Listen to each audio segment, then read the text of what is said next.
नमस्कार, बहुत स्वागत है आप सबका। देख रहे हैं आप लोग अपना खास कार्यक्रम ज्योतिष जरा हटके। मैं हूं आपके साथ आपका इष्ट फ्रेंड संतोषी। हमारा यह कार्यक्रम जितने भी दर्शक N27 भक्ति पर देख रहे हैं उनका भी हम अलग से हार्दिक स्वागत करते हैं। आज का विषय बड़ा रोचक सा है कि ऐसा करने से बंट जाता है भाग्य। यस, हमारा भाग्य बंटता है, यह सर्वथा सत्य है, अंतिम सत्य है। हम या पाते हैं या खोते हैं, दो ही चीजें होती हैं। तीसरा आप सोचते रह जाइए, तीसरा कुछ भी नहीं है।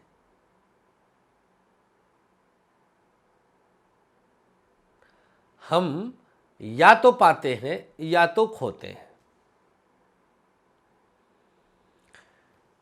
पाना तो खैर भाग्य है, तो खोना भी भाग्य है। लेकिन यह निश्चित है कि किन वजहों से खोते हैं और किन वजहों से पाते हैं, यह निश्चित है। तो हम उन वजहों को रोक दें, खोने वाली वजहों को रोक दें। आज हम इस कार्यक्रम में यही आपको बताने जा रहे हैं। एक बहुत बड़ी वजह है जिसके कारण हमारा भाग्य बंट जाता है, डिवाइड हो जाता है, खो जाता है। और हमारा भाग्य खोने का सबसे बड़ा कारण जो है वो है किसी के घर जाकर भोजन करना। अब आप थोड़ा सा चौंक सकते हैं कि ये कैसे हुआ। बहुत सिंपल सा उदाहरण मैं लेकर के आता हूं। भगवान श्री कृष्ण और सुदामा का उदाहरण आप सबको ज्ञात होगा।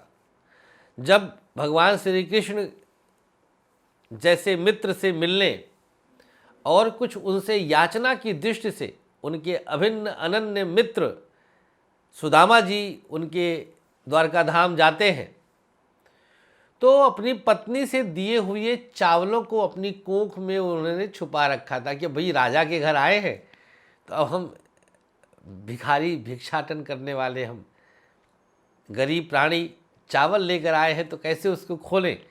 संकोचवश निकालते नहीं हैं। लेकिन वाह रे माधव अंतर्यामी कहे, अरे सखा क्या छुपा रहे हो,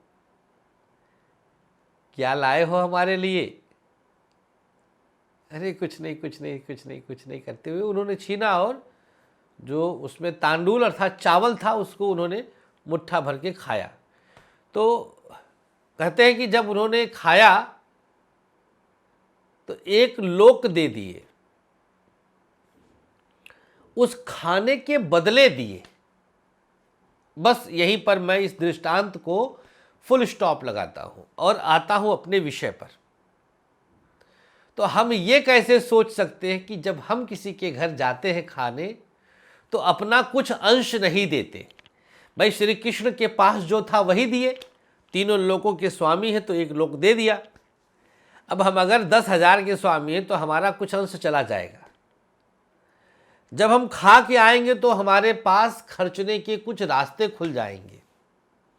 अचानक से कुछ हमारे पास ऐसे मद आ जाएंगे, आवश्यकता आ जाएगी जिस पर हम फिर खर्च कर देते हैं। अर्थात हमारा अंश, हमारा भाग्य बंट गया। अब क्या करें। आप सब में से 99.9% इस समय ये सोच रहे होंगे कि भाई तमाम तीज त्यौहार आदि पड़ते हैं, शादी ब्याह बर्थडे आदि पड़ते हैं, कई बार कारपोरेट फंक्शंस होते हैं, फैमिली गैदरिंग हो जाती है। ऐसे में क्या, इसको थोड़ा सा कैटेगराइज कर लेते हैं। अब मान लीजिए आपने किसी सामूहिक विवाह संस्कार में गए, जहाँ पर विवाह है, सामूहिक है।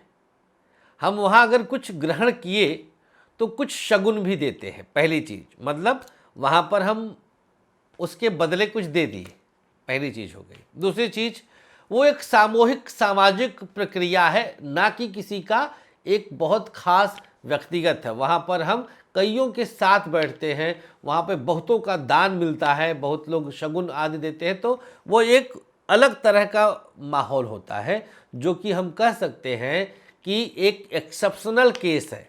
यहाँ पर हम उस विशेष बात पर आए हैं, जैसे हम पड़ोसी के घर गए भोजन पर, गलत है।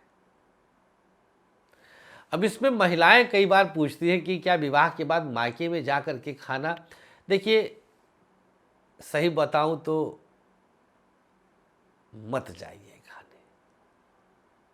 मैं मानता हूं कि आपको धक्का लगा होगा ये सुनकर, लेकिन ना ही जाइए तो बेहतर है। मतलब अब देख लीजिए, बहुत मजबूरी हो तो भौजाई मुंह फुला लेगी, भाई बात नहीं करेगा तो जाइए खा लीजिए, लेकिन फिर लेन देन कर लीजिएगा। भले ही आप वहाँ की बेटी हैं तो क्या हुआ, कुछ लेन देन कर लीजिएगा। तो हमें जनरली अवॉइड करना है। खिला दीजिए, खाइए मत। अब वो भी हमारा कार्यक्रम देखेगा तो वो भी नहीं आएगा खाने के लिए, लेकिन खिला दीजिए, नहीं तो भाग्य बटेगा, अंश जाता है। तो इस आदत पर अंकुश लगाना है। हम किसी के घर इस प्रकार से भोजन आदि के लिए ना जाएं, अवॉइड करें, भरसक प्रयास करें देने का। जब हम देते हैं तो हमारा अंश बढ़ता है। जी हाँ, तो उम्मीद करते हैं अब से देने का परंपरा ज़्यादा अपनाएंगे, खाने की परंपरा कम। कुछ बच्चे होते हैं, किसी के बच्चे का टिफ़िन शेयर करते हैं, व्यवहारिक दृष्टि से ठीक है, प्रेम बढ़ता है, सौहार्द बढ़ता है। वैज्ञानिक दृष्टिकोण से जूठा खाना ठीक नहीं होता, तमाम बीमारियों का ट्रांजैक्शंस हो सकता है, इसकी संभावना होती है। जूठा मेडिकल साइंस मना करता है। डॉक्टर्स में से कोई कार्यक्रम देख रहा होगा तो ज़रूर कमेंट करके बताएगा। मैं उसके लिए भी मना करता हूँ। कोई नहीं लाया है, विवशता है, सक्षम नहीं है, आपने खिला दिया सद्भाव के साथ, इट्स ओके।